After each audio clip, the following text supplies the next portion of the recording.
pasa si la guerra escala? Si deja de ser una guerra entre Rusia y Ucrania y empieza a incorporar a más actores, por ejemplo a toda la OTAN. Ahí la situación de Argentina quedaría más comprometida. Entonces, a prestarle mucha atención, porque si esto escalara, ya la participación argentina a un nivel tan importante sí podría comprometer y podría írsele de las manos a un gobierno que además muchas veces le quedan grandes estos quilombos. Eso también es lo que pasa. Qué bárbaro, en el quilombo que nos mete el tipo, no se puede creer. ¿Cómo nos está involucrando en la guerra Rusia-Ucrania Milei y los peligros que atañen? Sí, esto es una noticia que veníamos comentando desde la semana pasada, que tenía que ver con la incorporación de Argentina al llamado Grupo Rammstein, o el Grupo de Contacto para la Defensa de Ucrania, que básicamente es un consorcio internacional para mandar armas a Ucrania. A eso se dedican, se juntan una vez por mes en una base que se llama justamente Rammstein en Alemania, que es una de las bases aéreas más importantes de la OTAN, y ahí deciden qué tipo de armas y en qué cantidad y cómo se le va a dar a a Ucrania, junto con algunas otras cuestiones, material, información de inteligencia y demás. Ahí surgen varias preguntas, pero la primera es ¿qué le va a dar a Argentina a Ucrania? Porque desde el gobierno niegan una versión que han reproducido muchos medios especializados en el mundo, que es que Argentina donaría los 5 aviones Super Standard que compró Macri y que nunca volaron. De hecho, se dice en la carga que siguen embalados, están tal cual como llegaron al país hace 5 años, y que podría ser un aporte. También se había hablado en su momento de helicópteros, de los helicópteros que se suelen usar en la campaña antártica, que tendría una consideración de mayor gravedad todavía porque son de origen ruso, con lo cual sería darle a Ucrania acceso a tecnología del enemigo. Eso es algo que está bastante mal considerado. Y esto nos pone en un lugar mucho más cerca de ser considerado, si no un actor beligerante, por lo menos una parte de un dispositivo beligerante. Hasta ahora lo que había habido era alineamiento en términos políticos, geopolíticos, militares también, pero en asuntos en el plano local. Ahora ya empieza Argentina a jugar un juego que parece que le queda un poco grande. Hablemos un poco más del tema del involucramiento que está teniendo el gobierno argentino, de la decisión política de Javier Milei, de su ministro de Defensa de Luis Petri, de romper con la tradición histórica de neutralidad de la Argentina para empezar a jugar muy al filo de la participación en un conflicto que además, según dicen los que entienden de esto y mejor que Milei o que Petri, puede llegar a escalar fuertemente, y eso preocupa, por lo menos a mí me preocupa. Porque la última vez que Argentina estuvo metida en un conflicto bélico, que fue a principios de la década del 90, eso concluyó con 2 atentados en la Argentina. Laura Carpintana lo decía muy bien en el pase, por el modus operandi de Rusia, que es distinto al de los grupos que operan en el Medio Oriente. No creo que sea el mismo caso, pero sí, por supuesto, pone a la Argentina en una situación delicada. Repasemos un poco los hechos, si te parece. En primer lugar, la semana pasada hubo 2 hechos clave. La participación de Milei en la cumbre que organizó Zelensky, una cumbre que se llamaba Cumbre por la Paz, pero que tenía a un solo bando participando, con lo cual no era muy por la paz que digamos. Pero sobre todo, y con mucha menos prensa, la adhesión de la Argentina al llamado Grupo Rammstein, o Grupo de Contacto para la Defensa de Ucrania. ¿Qué es el Grupo de Contacto para la Defensa de Ucrania? Es un grupo que se conformó 2 meses después de que comenzó la guerra, de la invasión de Rusia a Ucrania, del que participa toda la OTAN y otros 20 y pico de países. En total son 57 países que se juntan una vez por mes, generalmente en la base que tiene la OTAN en Alemania, que se llama Rammstein, aunque a veces es virtual o en otros lugares, y coordinan la entrega de material bélico a Ucrania. Básicamente es un grupo de apoyo logístico, de inteligencia, pero sobre todo armamentístico a Ucrania. Para que te hagas una idea, en lo que va desde que se creó hace 2 años, un poco más de 2 años, este grupo se ha colaborado con el equivalente a más de 100.000 millones de dólares en tanques, vehículos blindados, piezas de artillería, baterías de defensa antiaérea, etcétera, etcétera, etcétera. La Detenete ahí. Sí. Yo no sabía que era de esa envergadura, Nico. Así es. No tenía ese dato. Así es. No tenía ese dato. Es mucho dinero, 100.000 millones de dólares. Es muchísimo dinero, 100.000 millones de dólares. Quiere decir esto que el grupo es muy relevante para esta guerra. Es el que, a ver, los especialistas sostienen que sin el apoyo de este grupo, Ucrania ya habría sido derrotada. Lo que está peleando hoy en Ucrania, defendiendo a Ucrania de la invasión rusa, no es las mismas fuerzas armadas que empezaron la guerra hace 2 años. Hubo un recambio absoluto en términos de material y en algún punto también en términos humanos, porque ese es el siguiente paso. Ese es el paso en el cual interviene la OTAN directamente en el territorio. Pero antes de llegar a ese punto, a mirar hacia el futuro, la pregunta que a mí me surge cuando leo esto es, ¿qué hace Argentina ahí? ¿Qué tiene Argentina para ofrecer, para darle a Ucrania que hace que sea tan bien recibido en este grupo? Porque desde el gobierno hablan de ayuda humanitaria en términos genéricos, lo cual implicaría, por ejemplo, que mandarían medicamentos o comida a Ucrania cuando es algo que no están repartiendo entre los argentinos. Pero además, la sospecha es que hay algo más, que hay algún otro tipo de negociación que se está haciendo tras bambalinas para la transferencia de material bélico. ¿Qué material bélico? Bueno, específicamente se habla de 5 aviones caza-bombardero de tercera generación de origen francés, los llamados Super Etendard, que compró Mauricio Macri por unos 12 millones de euros en 2018 y que si bien llegaron a la Argentina, nunca despegaron, siguen en su caja, como se dice en la jerga, están de hecho en un galpón cerca de Bahía Blanca, en una base aérea cerca de Bahía Blanca, por el embargo británico. Hay piezas de esos aviones que son construidas en Inglaterra y que Inglaterra no se las entrega a la Argentina para que no pueda utilizarlos. Son aviones que su principal valor es como antibuques, es decir, aviones que atacan navíos. Por eso Inglaterra no quería que Argentina los pudiera utilizar, obviamente teniendo en cuenta el conflicto en Malvinas, conflicto que para el gobierno argentino no pareciera existir, pero bueno. Otra de las versiones hablaba ya desde el verano pasado de la transferencia de 2 helicópteros MI-171, que son helicópteros que Argentina usa en la campaña antártica, helicópteros no armados, helicópteros que se utilizan para logística, con un agravante: son helicópteros que Rusia le transfirió a la Argentina. Si Argentina transfiriera tecnología a Rusia, a su enemigo, mirá vos.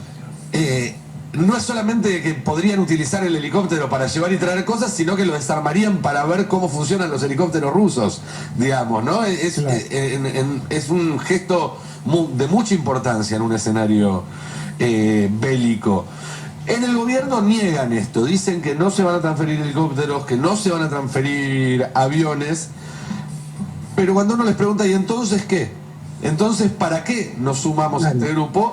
No te saben contestar, no hay una respuesta en ese sentido.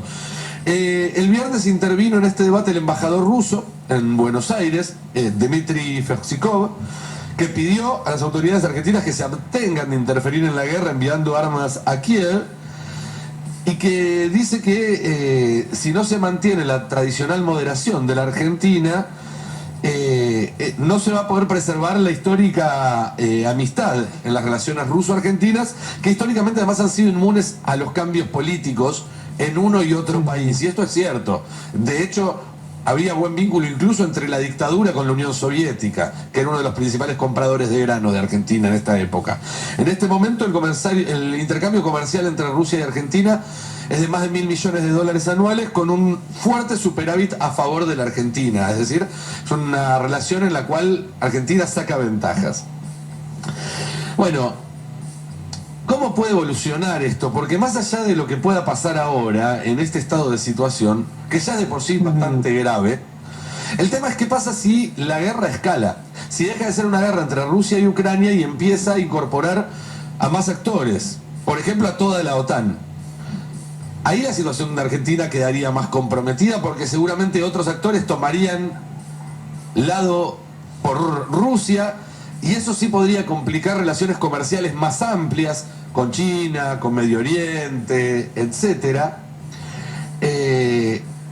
Y además porque hay algo que quizás muchos no saben. Siempre se dice que Argentina mantenía la neutralidad durante la Segunda Guerra Mundial porque había un sector de los gobiernos de ese momento que eran pro-nazis, lo cual es cierto, eran pro-eje.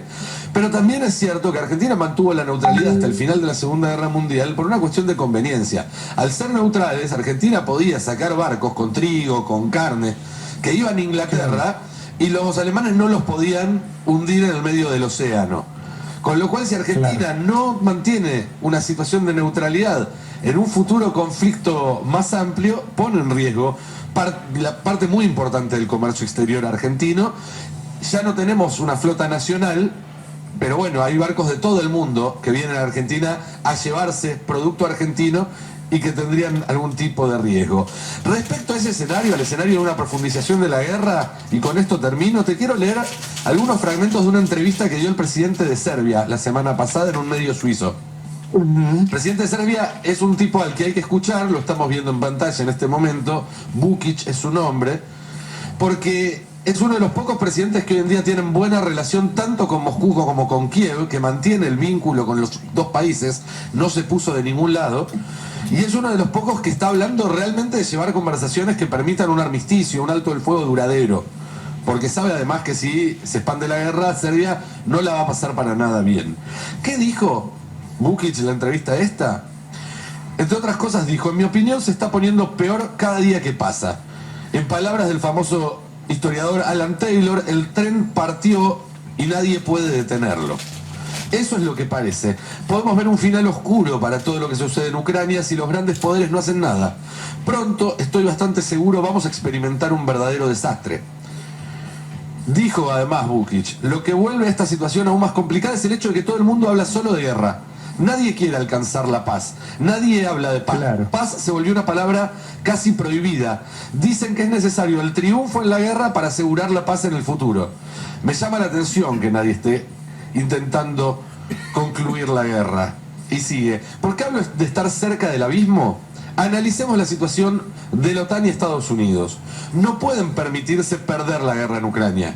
Rusia no puede triunfar. Los poderes occidentales pondrían en riesgo su patrimonio político. En segundo lugar, la posición de Europa y Occidente en términos geopolíticos se deterioraría demasiado.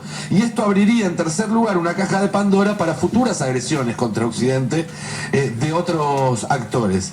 Pero miremos del otro lado. Si Putin pierde la guerra, perderá personalmente todo lo que tiene. Su legado habrá desaparecido. Y en tercer lugar, Rusia dejaría de existir o de tener el diseño que tiene ahora. Entonces, si los dos lados mantienen tanta distancia respecto a esta guerra, a sus deseos, a sus expectativas, eso significa que todo está en riesgo para ambas partes. Nadie puede darse el lujo de una derrota. Por eso digo públicamente que nos estamos acercando a un verdadero desastre. Pero tengo otra pregunta. ¿Quién está dispuesto a perder 1 millón, 2 millones, 5 millones, 10 o 15 millones de personas? Yo no, y por eso no voy a participar.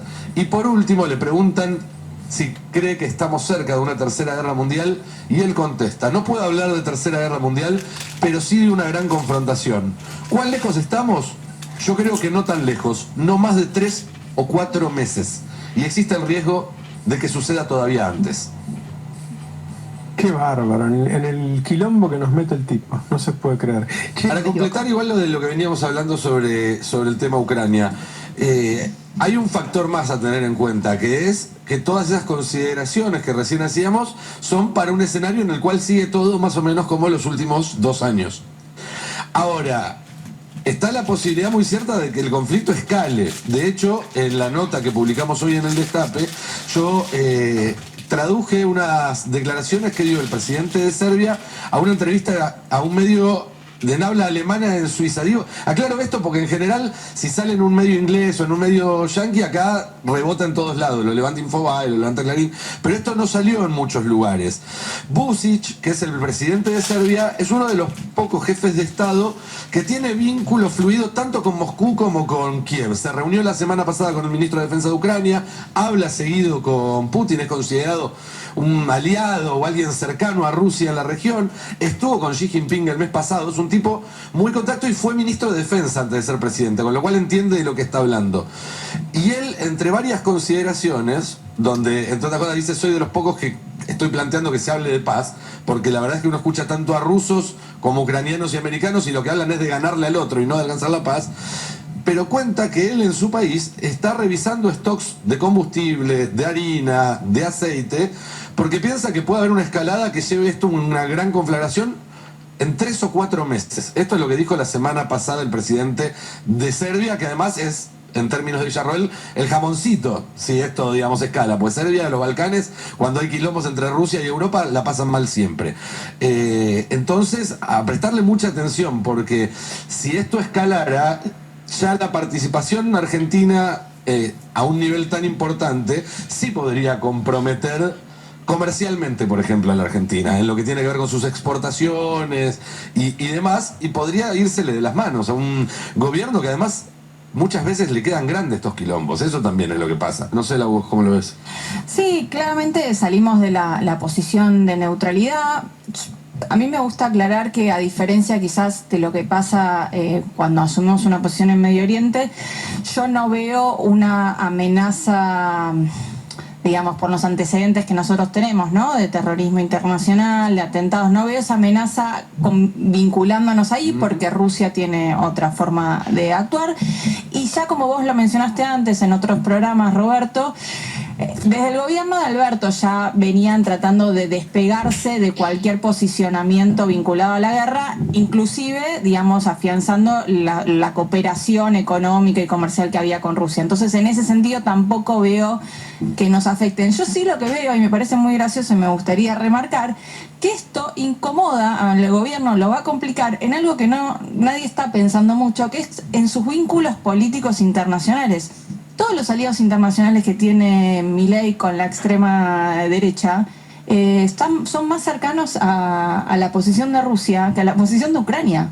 De hecho, el gran temor que tienen en Ucrania, me comentaban hace unas semanas, el gran temor que tienen en Ucrania es que si gana Trump en Estados Unidos a fin de año, ellos están convencidos de que va a buscar inmediatamente o en los primeros meses de su gobierno firmar una paz y terminar ese conflicto, porque no quiere seguir girando plata, no quiere seguir girando armas. Trump ya fue medio aislacionista, por decirlo de alguna manera, en el pasado.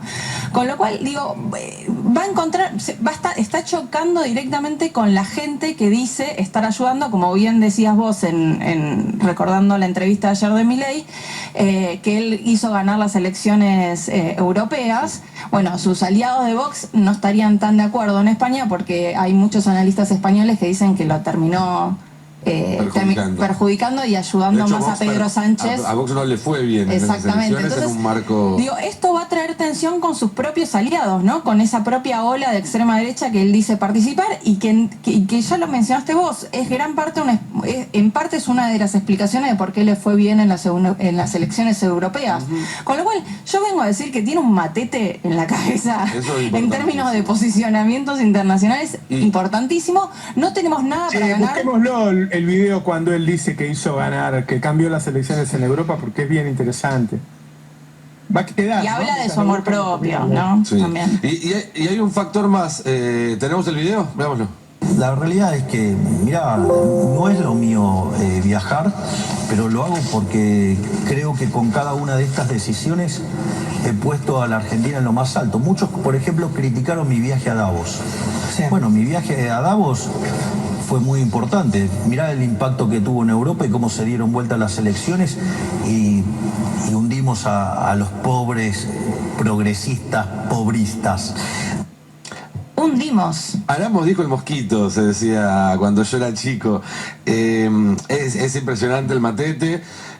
Como vos decías, Lau. Recordemos algo hermoso, que cuando la primera ministra de Italia publicó un video sobre el resumen del G7, no aparece, pero ni medio segundo, No. Inclusive la gente con la que tuvo peor relación ella en la cumbre, que es el presidente de Francia, que es Macron, aparece en todos lados. Y Milei no aparece. Pero hay una elección deliberada de no ponerlo, porque hay una toma en que va mostrando a todos los presidentes y corta justo antes de él. Sí. Sí, así Como si es. alguien le dio una orden al que hizo la edición, che, a Milei no lo quiero, ahí, ¿no? Sí, y lo otro que me llama la atención es la frase de a mí no me gusta viajar. Llegó hace 2 días, se está yendo de nuevo esta noche, casi por una semana más, 5 o 6 días, y ayer confirmó que va a viajar a París a la apertura de los Juegos Olímpicos. Es decir, para alguien a quien no le gusta viajar, está subiendo bastantes millas, Milei. Me da la sensación, Él lo hace por la me da la patria, sensación dijo de que no ayer. hay un golpe de Estado en curso, porque si no, no podría irse a la apertura de los Juegos Olímpicos. Y otra cosa. Ahí, Sí. no sé. No, Pero va a ir a recibir un premio. Ahora sí, Sí, un premio, ¿En serio? un premio. Que Ponele. hable con Luis Ventura que por $50.000 te da uno. ¿Para qué va a ir hasta allá? Ah, Y se va a juntar con el canciller de Alemania, si no... no. Sí, que se cree protagonista y está mirando desde afuera, digamos. Yo creo que ese es el principal problema que tiene Milei, que es la falsa percepción de sí mismo y también del país, de sus capacidades y del rol que tiene que tener. Estamos muy atentos a lo que pasa a Lástima fin que de mes con las presidente. elecciones de Francia. Yo creo Porque que eso como va a dice- determinar mucho. No, perdón, lástima que como dice Murano, la lapicera la tiene. No, por eso, por eso. claro. Pero, ¿se acuerdan de esa frase que había citado en su momento Alberto, pero que es muy común en las relaciones exteriores, de si estás en la mesa o estás sentado a la mesa, o sos comensal o sos parte del menú? Da la sensación de que Milei está con la manzana en la boca, en la fuente en el medio de la masa, pensando que todo el mundo lo aplaude a él por lo que dice, digamos, ¿no? Un gran canciller, Alberto. O fue presidente. No, fue presidente, pero... Pensé que Una había cosa, sido me quedé canciller. pensando en un dato que dijiste al pasar. $50.000 es con o sin comida. ¿La comida y la bebida es aparte? Sí, esa parte. Ah, pará. Un montón. Bueno. Bueno. Bueno, habrán tomado nota, queridos oyentes. No quiero pensar de que vamos a tener otro nuevo Río Tercero, otra explosión, no sé si acá en nuestra ciudad o en dónde, porque hasta ahora el pronóstico dice que es muy probable que sea así. ¿Por qué? Porque Milei es fanático de Menem y está haciendo exactamente todo lo que ha hecho Menem, hasta inclusive contrabando de armas. En este caso, bueno, aparentemente se ha filtrado no sé cómo, pero ya se sabe de que hay tratativas de enviar armamento a Ucrania. O sea, a nosotros, el pueblo, nos está cagando de hambre, nos está dejando sin industrias, nos está dejando sin trabajo. ¿Para qué? Para los pocos recursos que hay, o muchos que no sabemos, porque este gobierno, si por algo lo caracteriza, es que es un gobierno Pinocho. Porque hasta ahora todo lo que dice y hace es mentira. Empezando por lo que dice de que no hay plata. Si no hay plata, ¿de dónde? Yo no creo que él saque de su dinero para los viajes que está haciendo. Olvídate. Eso lo paga el Fondo del Estado, o Eso sea, con plata lo nuestra. estamos pagando nosotros con la miseria y el hambre y la desocupación. Con ese Estado que él dice claramente que vino a destruir. Y que no sirve. Entonces, ¿qué hace conociendo el mundo con la plata de nuestro Estado? Así es. Inmundicia. Así es que no nos sorprenda si sucede algo así, si sufrimos algún tipo de atentado, aunque ese no es el modus operandi de Rusia. No. Si es verdad, como ha pasado con algunos personajes de la política rusa que han muerto misteriosamente y que le endilgan esas muertes como asesinatos al actual presidente de Rusia, bueno, confiemos en que le preparen algún cóctel al nuestro y lo hagan desaparecer. Nos haría un gran favor, realmente. Ay, no, por Vamos con la propaganda. con las esas. Las publicidades. Barale Hermanos, Sociedad Anónima, que te brinda, además del mejor combustible, un lugar placentero donde disfrutar de un café, una merienda al paso, con la mejor atención. Recibimos todas las tarjetas. Con YPF Serviclub, todas tus compras suman y obtenés promociones y descuentos. Cambio de aceite, chequeo integral en YPF Boxes, que podés pagar con naranja en 6 cuotas sin interés. YPF Barale Hermanos, Sociedad Anónima, te espera en Avenida Sabio, Camino Almafuerte, con el mejor servicio. Estudio jurídico de la doctora Ivana Quiroga Mencio, matrícula profesional 10.673, y doctor Walter Rosaroli, matrícula profesional 10.637. Sucesiones, divorcios, defensas penales. Balcarce 580, Río Tercero. Teléfono de contacto 03 571 15 34 58 45. Veterinaria Priotti te ofrece una especializada atención para tu mascota, planes sanitarios, cirugía de media y alta complejidad, traumatología, cardiología, radiografía digital, ecografía, electrocardiograma, odontología, laboratorio de análisis clínicos. Veterinaria Priotti, donde tu mascota tiene voz, está en Esperanza 1482. Urgencias 3571 69 28 69. WhatsApp 3571 32 76 07. Y en Instagram, Veterinaria Priotti. Misceláneas de María Susana, en Leandro Alem 950, tiene la indumentaria para toda la familia. Bebés, niños, jóvenes y adultos se visten en Misceláneas de María Susana, Alem 950, teléfono 3571 60 70 21, Río Tercero. Andá, llegate a Miscelánea María Susana. No te vas a arrepentir. Cuando veas los precios, calidad y variedad de prendas, comprobarás que valió la pena y te llevarás todo. Te recuerdo nuevamente la dirección: Alem 950, Río Tercero. Miscelánea María Susana. El BEA de Parque, con B de Bienestar, en Eleazar Garzón y Juan Álvarez, en Parque Monte Grande, de oferta todo el año. Escucha esto.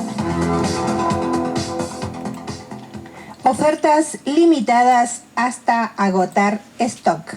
Arroz, 899 pesos.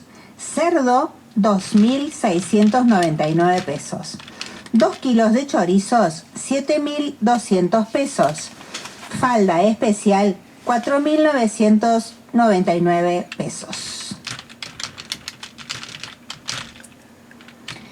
El BEA de Parque Monte Grande. Bueno, voy ahora con... A ver. Lo que dice Eduardo Barcesat. En el Senado de la Nación se perpetró un golpe de Estado. ¿Lo escuchamos? Va a ser y va a seguir siendo el tema del día y de los próximos días.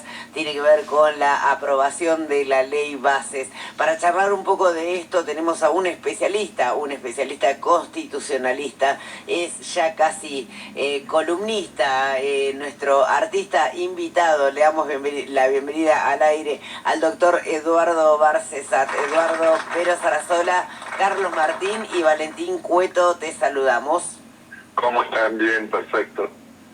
Hola, ¿cómo anda, Eduardo?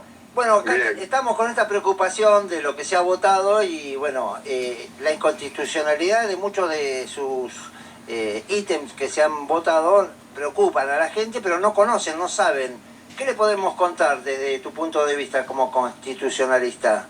Bueno, que el único golpe de Estado que se produjo ayer no fue una tentativa en la plaza, sino el que se perpetró en el Senado de la Nación al otorgarle facultades extraordinarias, facultades delegadas en materia amplia que por supuesto habilitan a que todo aquello que eventualmente caiga por la declaración de nulidad absoluta e insanable del decreto 70/23 sea repuesto por nuevas disposiciones delegadas que, si bien están sujetas al control del Congreso, la práctica acredita que nunca se ejercen esas facultades. En definitiva, que vamos a estar un año como mínimo gobernados por decretazos de una persona que ha confesado públicamente que quiere destruir al Estado-Nación y que goza con ello porque él es un topo infiltrado y se compara con un personaje de ciencia ficción para, en fin, entretener a la platea, pero no creo que un Terminator sea lo que estemos esperando nosotros de un presidente de la nación. Queremos un estadista y si no, por lo menos un político que se deje aconsejar y que sepa mantenerse en el marco de sus incumbencias constitucionales. Nada de esto parece ornar la figura de Javier Milei. Es evidentemente una persona con graves alteraciones en sus facultades mentales y con singular ligereza, bajo el lema hay que darle herramientas. Es decir, vamos a poner en conjunción estas dos cosas. Darles herramientas a quien quiere destruir el Estado. Bueno, realmente no veo otra forma más perversa de golpe de Estado institucional que este que se ha perpetrado en sede del Congreso. Bueno, todavía queda un atisbo sobre qué puede suceder en Cámara de Diputados cuando vuelva y haya modificaciones. Estoy seguro que las bancadas oficialistas o pro-oficialistas van a darle el apoyo al texto que viene del Senado para que entre inmediatamente en vigencia. Y aquí debo señalar, como ciudadano, no como profesor de Derecho, que lamento que el radicalismo haya hecho este triste papel tanto en Cámara de Diputados como en Cámara de Senadores. La tradición democrática de este partido, más que centenario,